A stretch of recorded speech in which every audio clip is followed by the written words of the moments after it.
Michael, I read a blog of yours. You wrote about Christian music and pizza. How do you compare music we label as Christian to music that we label as non-Christian, like normal music?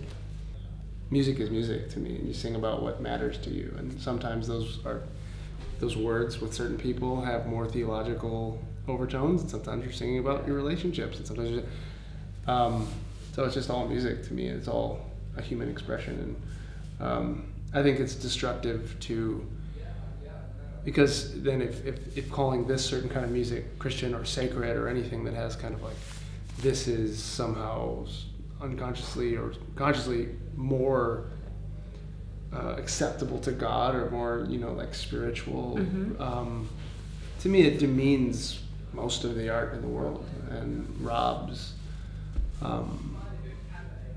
the word sacred of any actual good meaning.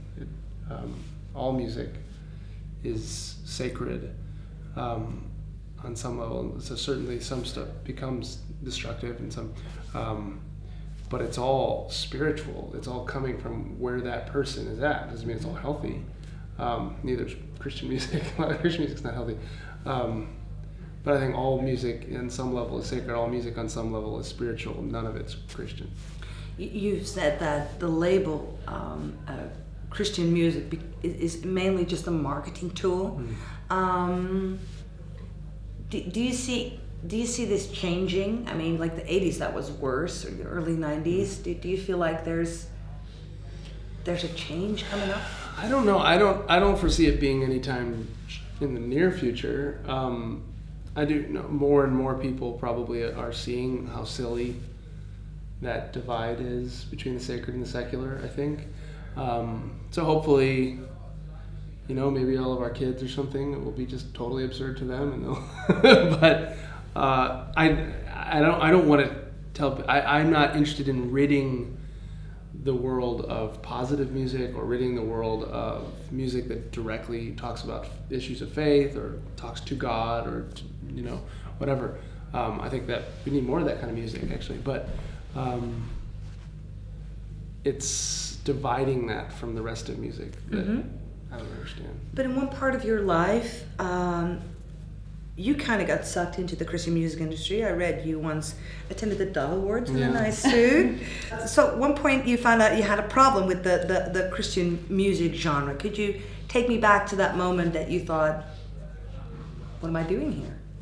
I don't know if it was a moment as much as kind of a general realization as at seeing kind of behind the curtain, because I grew up thinking that it was a clean divide between here are people that are making music for God and for good reasons, and here are people that are just worshiping fame and money and sex and like that's the secular people.